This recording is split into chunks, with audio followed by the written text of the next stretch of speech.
माजी करीब की बात, आपने सुना होगा तुर्की के सुल्तान अब्दुल हमीद सानी का नाम। ऐसा खलीफा इस्लाम, ऐसा सुल्तान जिससे यूरोप कांपता था।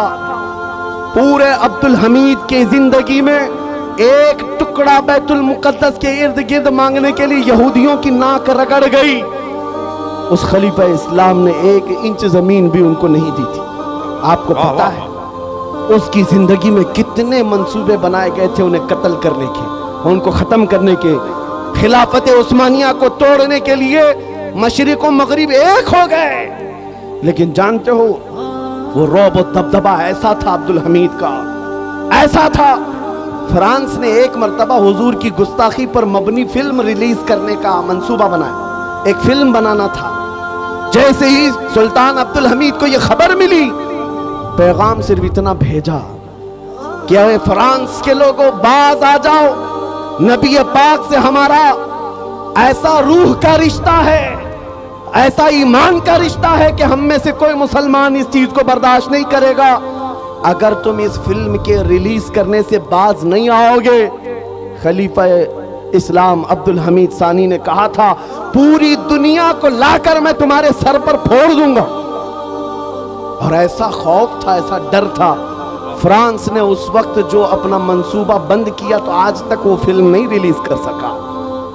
ये 150 साल पहले की बात कर रहा हूं। उस वक्त की ये यूरोपीय ताकतें खौफ खाती थी, थर्राती थी अब्दुल हमीद से।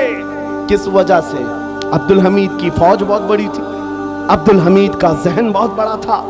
नहीं, अब्दुल हमीद का इश्क रसूल कमाल का था। क्या बात है, क्या बात। इश्क रसूल कमाल का था। मदीने तैयबा से जब उन्होंने ट्रेन चालू की थी इस्तांबुल तक के लिए, जब इंजन को चलाया तो इंजन आवाज करने लगा। अब्दुल हमीद ने कोड़ा मारा, शहर रसूल में इतनी बुलंद आवाज। अब्दुल हमीद को वो भी पसंद नहीं था। वो नबी पाक के शहर की हुर्मत और इज्जत रखने वाला। मैंने जितनी मिसालें दी हैं याद रखो, उमर इब्ने खत्ताब की, खालिद इब्ने वलीद की, सलाहुद्दीन अय्यूबी की और खलीफा अब्दुल हमीद की, ये वो मिसालें मैं तुम्हारे सामने रख रहा हूं जो सबके पास अगर कोई दौलत थी तो इश्क रसूल की दौलत थी, जिससे उन्होंने पूरी दुनिया को ज़ेर कर दिया था और सबके सामने अपनी ताकत का लोहा मनवा लिया था। उस अब्दुल हमीद के बारे में जानते हो, जिसने इश्क रसूल में ऐसा भरा हुआ सीना अपने पास रखा था। उसके जमाने का एक गरीब आदमी, तारीख में बताया गया है, मुफलिस था, काजी ने उसको जेल सुना दिया था, इसलिए कि कई लोगों से वो कर्जा लिया था और कर्जा नहीं दे पाता था। कर्ज खाहों ने काजी के पास मुकदमा किया, ये गरीब आदमी हम सबसे कर्जा लेता है, वापस नहीं करता है। काजी ने 3 दिन का टाइम दिया, कर्जे वापस कर दे नहीं तो जेल में डाल दूंगा। वो रोता हुआ अपने घर जा रहा था, एक बुजुर्ग मिले, कहा तेरे मसले का हल ये है कि हुजूर की बारगाह में रो रो करके बयान कर, कुछ न कुछ मदद आएगी, कुछ न कुछ मदद आएगी। रात को गया वो रोता हुआ, बारगाह मुस्तफा में फरियाद करता हुआ सो गया। मेरे अजीजों, बात सच्ची है, जब दिल टूटता है तो मदीने का ताजदार आता है। ख्वाब में मेरे आका तशरीफ लाए, पूछा क्या मसला है। उस गरीब ने कहा आका आपको हाल मालूम है, मैं गरीब हूं, मेरे बच्चे हैं, मेरी बीवी है, टूट गया हूं, कर्जा ले लेकर के घर चला रहा था, अब तो मुझे काजी की धमकी आ गई, 3 दिन के अंदर अदा नहीं किया तो जेल चला जाऊंगा। उस गरीब को मेरे आका सल्लल्लाहु अलैहि वसल्लम ने ख्वाब में बयान किया कि जा कल उठने के बाद बादशाह के दरबार में चला जा, जो सुल्तान है उसके दरबार में जाकर उससे कह कि तुझे जितनी जरूरत है वो ले ले। उस गरीब ने कहा सुल्तान तक हमारी पहुंच कहां है, कैसे जाऊंगा, और अगर जाकर कह भी दूं कि आपने भेजा है वो कैसे यकीन करेगा। अल्लाहु अकबर। ताजदार कायनात ने फरमाया उससे सिर्फ इतना कहना, रोजाना सूरज निकलने से पहले तू 1000 बार अपने नबी पर दुरूद भेजता, और ये बात कोई नहीं जानता, वो ऐसा आशिक है मेरा, लेकिन कल की रात थक कर सो गया था, मुझ पर दुरूद नहीं पढ़ सका, ये बात जाकर उसे कह देना। सुबह वो गरीब उठा और जाकर के सुल्तान इस्लाम के पास कहता है मुझे अल्लाह के नबी ने भेजा। सुल्तान इस्लाम ने पूछा कि क्यों कह रहा है अल्लाह के नबी ने भेजा? कहा ये बता करके भेजा है, आप रोजाना रात हुजूर पर 1000 बार दुरूद पढ़ते हो और कल की रात थक कर सो गए, पढ़ना भूल गए। सुल्तान अपनी कुर्सी से खड़ा हो गया, कहा ये बात तो मेरी बीवी को भी नहीं मालूम, ये राज था, और अगर तुझे मालूम है तो यकीनन मेरे मुस्तफा की बशारत आई है। आज तो मेरे वारे नियारे हैं, खजाने सब खुले हैं, जितना माल चाहे ले जा, इसलिए कि यकीन वो आ गया है। हम यहाँ से पुकारे वो वहां से सुने। मुस्तफा की समाअत पे लाखों सलाम। वो नबी जो सुनते हैं, सुन करके फरियाद को पहुंचते हैं। उस गरीब ने जितनी जरूरत थी वो माल ले लिया और अदालत में आकर के काजी से कहा, काजी साहब उन कर्जखाओं को बुला लीजिए, मैं अपना कर्जा अदा करता हूँ, मुझे सुल्तान की तरफ से ये इनाम मिला है। काजी ने क्या कहा, तू बैठ जा, तेरा कर्जा मैं अपनी जेब से अदा करूंगा, मैं अदा करता हूँ। इस गरीब ने कहा, कल तो आप धमकी दे रहे थे और आज अपनी जेब से अदा करने की बात कर रहे हैं। काजी ने कहा, कल मैं तुझे नहीं पहचानता था, फैसला सुनाकर घर गया तो ख्वाब में रसूलुल्लाह को देखा, मेरे आका ने तेरी तरफ दिखा करके मुझे कहा, ऐ काजी दुनिया तेरे पास बहुत है, इस गरीब की मदद कर, कल क़यामत के दिन अल्लाह जन्नत में तुझे महल अता करेगा, लिहाजा तू अपनी जेब से नहीं, मैं अपनी जेब से अदा करूंगा। जितने कर्ज खा बैठे थे उन्होंने ये माजरा देखा, खड़े हो गए, कहा काजी साहब ना आप अदा करेंगे ना वो अदा करेगा, और भी कर्जा चाहे तो हम और देंगे, इसलिए कि इसकी हैसियत हुजूर की बारगाह में इतनी हमें मालूम नहीं था। वो कर्ज जितने कर्जदार जो था उस दरबार से उठता है, ना उसे 1 रुपया देना पड़ा, ना किसी को मनाना पड़ा, बल्कि प्लस उसको सुल्तान की तरफ से खजाना भी मिला। वहां दरबार से निकला और झूमता हुआ कहने लगा, इतना दिया सरकार ने मुझको जितनी मेरी औकात नहीं, ये तो उनका करम है, वरना मुझ में तो ऐसी बात नहीं। मेरे करीम से अगर कतरा किसी ने मांगा, दरिया बहा दिए हैं, दुर्बे बहा दिए हैं। इस वाक़े को मैंने सिर्फ इसलिए आपके सामने बयान किया। वो सुल्तान कौन था जिसका 1000 बार का दुरूद रोजाना का मामूल था? वो खलीफा अब्दुल हमीद सानी था, जिसका रौब दबदबा ऐसा था कि आज के दौर के 50 मुल्कों पर वो तन्हा हुकूमत करता था। आज 50 कंट्रियों में बट गया यूरोप, उनमें तन्हा हुकूमत थी अब्दुल हमीद की। मेरे अजीजों, आप क्या समझते हैं? ताकत और कुव्वत उसी इश्क मुस्तफ़ा का नाम है, उस मोहब्बत मुस्तफ़ा का नाम है। आज बड़े बड़े लीडर बैठे हुए हैं, अरे तेल की जायदादें इतनी हैं, ये सऊदी, ये इमारात, ये बहरीन, ये कतर, ये वो अमीर अरब के देश हैं जो तेल पी पी करके मर जाएंगे, एक लुकमा फिलिस्तीनियों को खिला ना पाएंगे, और ना ही इनसे कोई दुनिया खौफजदा है, दुनिया उनसे डरती भी नहीं। क्यों? ऐसे पट्टू हैं कि उनकी जुबानों में हमारी जुबान रखी गई है, दुनिया जानती, यूरोप को, अमेरिका को मालूम है, लेकिन इन बड़े बड़े ताकतवर देशों से नहीं डरने वाला यूरोप हमने अभी 4-5 साल पहले देखा है। व्हील चेयर पर बैठ करके खिताब करने वाले एक खादिम हुसैन से यूरोप थर्राता था, डरता था, और बार बार ये कहता था कि इनकी तकरीरों को बंद करो। हम सोचते हैं जिसके पैर में तकलीफ हो, खड़ा नहीं हो सकता, व्हील चेयर पर बैठकर लब्बैक का नारा लगाता है, यूरोप की धरती भी हिलती हुई नजर आती है। पता ये चला, ताकत और कुव्वत तख्त और ताज का नाम नहीं, फौज का नाम नहीं, बादशाही ताज का नाम नहीं, ताकत और कुव्वत हकीकत में इश्क मुस्तफा का नाम। सामईन हजरात, ये प्रोग्राम आप सुन्नी जंक्शन की जानिब से समाप्त कर रहे हैं। अब आओ, मैं अपनी गुफ्तगू को खत्म करने पर आया हूँ। सारी दुनिया के उन नामों से रिसालत के मुहाफिजीन जो जिया लेते हैं, उनकी बारगाह में मैंने खिराज अकीदत पेश किया, जिन्होंने मेरे नबी के इस नाम की इज्जत की हिफाजत की है।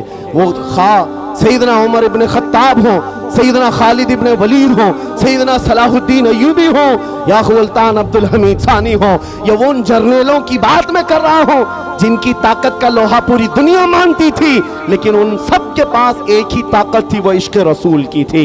आपको मैं अब उस जियाले मर्द कलंदर के दरबार में ले जाता हूँ जिसकी ताकत का लोहा आज भी दुनिया मानती है और हर इलाके में जिसका रौब छाया हुआ है। वो कौन है? वो बरेली का ताजदार है, वो इमाम अहले सुन्नत है।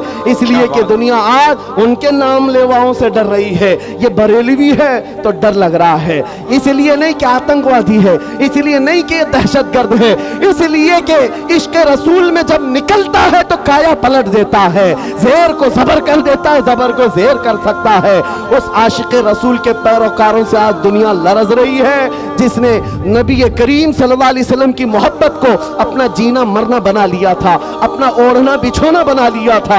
आपको पता है आज हमारे मजमों में आला हजरत के नारे लगते हैं तो इसलिए नहीं कि वो बड़हेज कबीले का बहुत बड़ा पठान था या बहुत बड़ा जमींदार था, इसलिए मसलक के आला हजरत और इश्क मोहब्बत के नारे नहीं लगते, बल्कि नारे सिर्फ इसलिए लगते हैं उस इमाम अहले सुन्नत ने जिंदगी भर हमारे दिलों को जो इश्क रसूल पिलाया है, भरा है। जब जब मकाम इस तरह का आया कि कुत्ते हुजूर की शान में भौंक रहे थे, अपने जैसा कह रहे थे, पीठ पीछे का इल्म नहीं, पागलों बच्चों के इल्म के बराबर कहते रहे, तब बरेली का इमाम नामों से रिसालत की हिफाजत करते हुए बढ़ चढ़ करके कहा था, कुत्ते क्या कहते हैं इससे कोई परवाह नहीं, हम तो नबी की बारगाह में कहते हैं सरवर कहूं कि मालिको मौला कहूं तुझे, बाग़े खलील का गुले ज़ैबा कहूं तुझे, अल्लाह रे तेरे जिस्म मुनव्वर की ताबिशे, ऐ जाने जाम जाने तजल्ला कहूं तुझे, तेरे तो वस्फ़ ऐबे तनाही से हैं बरी, हैरा हूं मेरे शाह मैं क्या क्या कहूं तुझे, लेकिन रज़ा ने खत्मे सुखन इस पे कर दिया, खालिक का बंदा खल्क का आका कहूं तुझे। सुभान अल्लाह, सुभान अल्लाह, अल्लाहु अकबर, या रसूल अल्लाह सल्लल्लाहु अलैहि वसल्लम। मेरे अजीजों, नामों से रिसालत की हिफाजत ये बरेलवियों के खून में दाखिल है। आज पूरे बर्रे सगीर के खित्तों में देखो, नबी पाक की शान में गुस्ताखियों के खिलाफ अगर कोई जमात मैदान में नजर आती है तो आशिकाने इमाम अहमद रजा की जमात, वो किसी भी मुल्क में देख लेना, ये हमारे खून में हमारे शरीर में दाखिल है।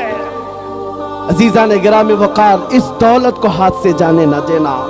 उस इमाम ने हमें बहुत समझाया था, ऐ नौजवानों, जिस दुनिया में तुम जी रहे हो यहाँ हालात ऐसे हैं, आंख से काजल साफ चुरा ले, यहाँ वो चोर बला के हैं, तेरी गठरी ताकी है और तूने नींद निकाली है। याद रखना, सोना मत, बेदार रहो। जिन चोरों के बीच तुम जिंदगी गुजार रहे हो, यहाँ तो ये आंख से काजल चुरा लेंगे, तुम्हें पता ना चल सके। आंख से काजल कौन चुराता है? एक थानेदार साहब से हमने पूछा भी था कि आपके पुलिस स्टेशन में कभी ऐसा केस आया है किसी ने काजल चुराया हो? वो हंसने लगे, कहा ये क्या बात, हमारी उनसे चलती रहती है। मैंने कहा हमारे इमाम इश्क मोहब्बत ने कहा है, आंख से काजल साफ चुरा ले, यहाँ वो चोर बला के हैं ऐसे चोर। कौन चुराता है? मेरे अजीजों, उस आशिक रसूल की जुबान सुनो। काजल का मतलब वो डब्बी वाला काजल नहीं, तुम्हारी आंखों में हकीकत में जो काजल है वो इश्क रसूल का है, हुजूर की मोहब्बत का काजल। ये चुरा लिया जाएगा तो फिर तुम कुछ नहीं रहोगे, जिंदा लाशें हैं। इसलिए अपनी धड़कनें ऐसी बना लो। आज के बाद मुबारकपुर वालों, आप आइडियल है पूरे हिंदुस्तान के लिए, आप नमूना है हिंदुस्तान के लिए। कल को कोई तुम्हारे किरदार पर उंगली उठाकर यह ना कहे पूरी दुनिया को इल्म पिलाने वाला अशरफिया जहां है वहां के लोग बदकिरदार हैं या बदअखलाक हैं। चिराग के तले अंधेरा कैसा है? लिहाजा मैं आपसे कहता हूं तुम्हारी जिम्मेदारी दुगनी है, डबल हो जाती है। अखलाक रसूल की हिफाजत, नामों से रिसालत की हिफाजत मुबारकपुर वालों की दोहरी जिम्मेदारी है। आप आगे बढ़ो और आज से माहौल तब्दील करो। किसी भी गली से गुजरे, यहां से गाने की धुन पर सुबह ना हो रही हो, रात को बाजे गाजे इन तमाम चीजों से रातें ना हो रही हो, बल्कि मुबारकपुर की गलियों से गुजरे तो ये पैगाम होना चाहिए, बच्चा बच्चा कहे मैं सो जाऊं या मुस्तफा कहते कहते, खुले आंख सल्ले अला कहते कहते। जब ये मिजाज बन जाएगा, ऐ नौजवानों, हर ताकत तुम्हारे सामने हेच नजर आएगी, हर बड़ी कुव्वत तुम्हारे सामने हेच होगी। बस इस चीज को अपना मेयार बना लो। आज ले उनकी पनाह, आज मदद मांग उनसे, कल न मानेंगे कयामत में अगर मान गया। अपना मसलक इतना बना लो, उन्हें जाना उन्हें माना, न रखा गैर से काम। लिल्लाहिल हम्द मैं दुनिया से मुसलमान गया। मुझे पता है हम बदकिरदार हो गए, अखलाक में ढीले हो गए, गुनहगार हो गए, लेकिन आज भी हिंदुस्तान की सरजमीन के कई इलाके में दौरे करके आ गया। 6 महीने में तकरीबन 150 जलसों से खिताब किया होगा। हर जगह नौजवानों को देखा जज्बात में मेरे नबी को वैसे ही पुकार रहे हैं। पता ये चला सारे मुसलमानों का, ये हमारे सुन्नियों का इश्क रसूल में डीएनए एक ही है। क्या बात है, चाहे वो मशरिक का हो, मगरिब का हो, शिमाल का हो, जुनूब का हो। क्या बात है, क्या आप जाओ बंगाल की खाड़ियों में, गुजरात की जमीन में, तमिलनाडु केरला की सरजमीन पर या कश्मीर में, मुबारकपुर से जो आवाज आ रही है लब्बैक या रसूल अल्लाह, हर जुबान पर है, आज हर जुबान पर है। ये इस बात की गम्माजी करता है, इस बात की अलामत है कि इश्क रसूल अभी मरा नहीं है, क्या बात, सीनों में है। अमल से कोरे हो गए, अमल से दूर हो गए। हुजूर के लिए आज भी जान देने के जज्बात रखते हैं, है या नहीं आप? हुजूर के नाम पर और उनकी इज्जत पर बात आए तो अपनी गर्दनों का नजराना लेकर हाजिर हैं। माशाअल्लाह। हर बंदा चाहता है मैं अपने नबी के लिए जीता हूं और उनके लिए कुर्बानी देता हूं। एक सवाल करता हूं, गुफ्तगू समेट रहा हूं, हुजूर के नाम पर अपनी गर्दनें कुर्बान करने तैयार हैं? हाथ भी उठाओ, जुबान से भी बोलो। जान और गर्दन बहुत बड़ी चीज है। नबी के नाम पर जब तुम गर्दन दे सकते हो, उनके नाम पर कुछ गुनाहों को छोड़ क्यों नहीं सकते? क्या बात है, वाह वाह। कुछ बुराइयों को छोड़ क्यों नहीं सकते उनके नाम पर? गर्दन बहुत बड़ी चीज है, जान दे सकते हो। चंद लत जो पड़ी हुई हैं, आदतें जो पड़ी हैं, इनको क्यों नहीं ठुकराते? आज से आयत करो, मेरे कानों में गाने की धुन नहीं बजेगी, सुनूंगा तो इश्क रसूल के नगमे सुनूंगा। सुभान अल्लाह। आज ये तमन्ना करके हम जाते मेरे अजीजों, हमारा खुलासा कलाम यही है कि कभी आपने, जवानी गुजर गई, बहुतों के बुढ़ापे आ गए, क्या ये तड़प आई है अब तक कि दुनिया की रंगीनियां बहुत देख लिया, हसीनाएं बहुत देख ली, हुस्न भी देख लिया, रंग भी देख लिया, इन आंखों को कभी आपने ये तमन्ना की कि मौला एक बार तेरे हबीब के चेहरे का जलवा भी देख लूं? मैं समझता हूं जिस दिन तुम्हारे दिलों में ये तड़प पैदा हो जाए, तुम खुद ही नामों से रिसालत के लिए खड़े हो जाओगे, हिफाजत के लिए।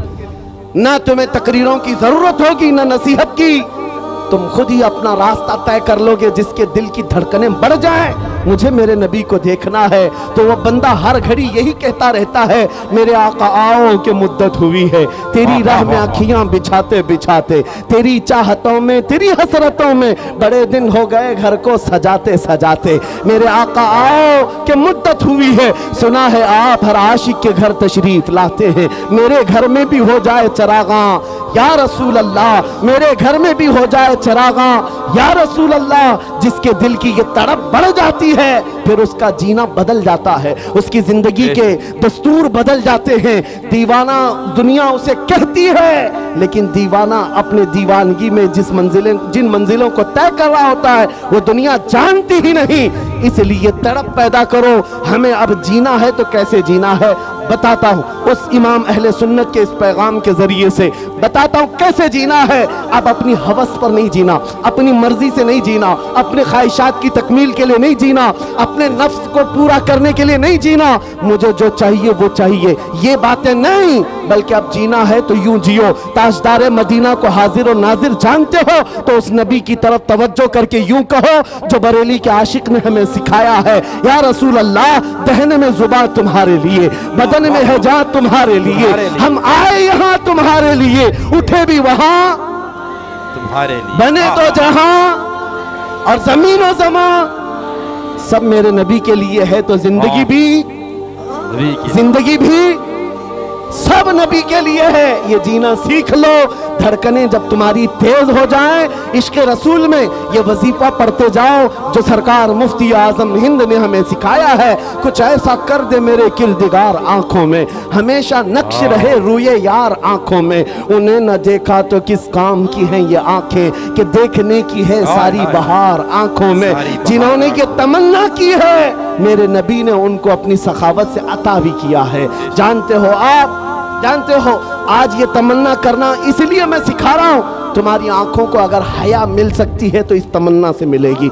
हुजूर को देखने की तमन्ना पैदा कर लो, ये गंदी तस्वीरें देखना तुम्हारी आंखों से वैसे ही दूर हो जाएंगी। रात की तन्हाइयां हो, मोबाइल का स्क्रीन हो या टीवी के ये पर्दे हो, जब तुम्हारे सामने बेहयाई की नंगी तस्वीरें रक्स करने लगे, तुम खुद ही उससे किनारा कशी इख्तियार करोगे और दिल से पुकार कर कहोगे, नहीं, ये तस्वीरें मेरे आंखों को ज़ेब नहीं देती, मैंने आंखें बचा रखी हैं हुस्ने मुस्तफ़ा देखने के लिए, आमिना के लाल को देखने के लिए। अखलाक संवर जाएंगे, तुम खुद ही नामों से रिसालत की हिफाजत के रास्ते पर चल पड़ोगे। तमन्ना पैदा करो, वो तमन्ना जो इमाम अहले सुन्नत ने बरेली में जाकर के किया था, जो पीर महर अली गोलड़वी ने हुजूर की बारगाह में किया था।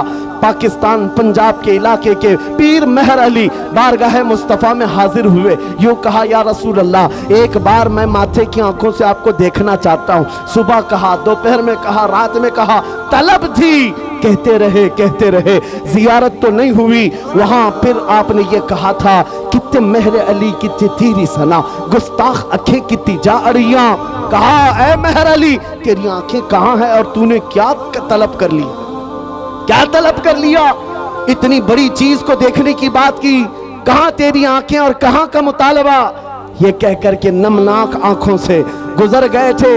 मदीने से निकलकर बदर के रास्ते मक्का जा रहे थे, बीच में वादी हमरा एक इलाका आता है। असर की नमाज अदा किया, सलाम फेरा, वहां बोसीदा इमारतें हैं, पुरानी दीवारें हैं। पीर महर अली कहते हैं, वहीं जलवा मुस्तफ़ा को मैंने अपनी जाहिरी आंखों से देखा। मेरे मुस्तफ़ा तशरीफ लाए, कहा, ले महर अली, जो तू देखना चाहता था मैं बिला हिजाब तुझे दिखा रहा हूँ। फिर उस महर अली ने कहा था, मुख चंद बदर शाशानी है, माथे चमके लठ नूरानी है, काली जुल्फ ते अख मस्तानी है, मखमूर अखे हिन मद भरिया, उस सूरत नू मैं जान अखा की जान जहां अखा, सच अखा रब दी शान अखा, उस शान तो शाना सब नबिया। सुबहान अल्लाह मा अजमलका मा अकमलका मा अहसनका, कितने महर अली कितने तेरी सना, गुस्ताख अखे कितनी जा अड़ियां।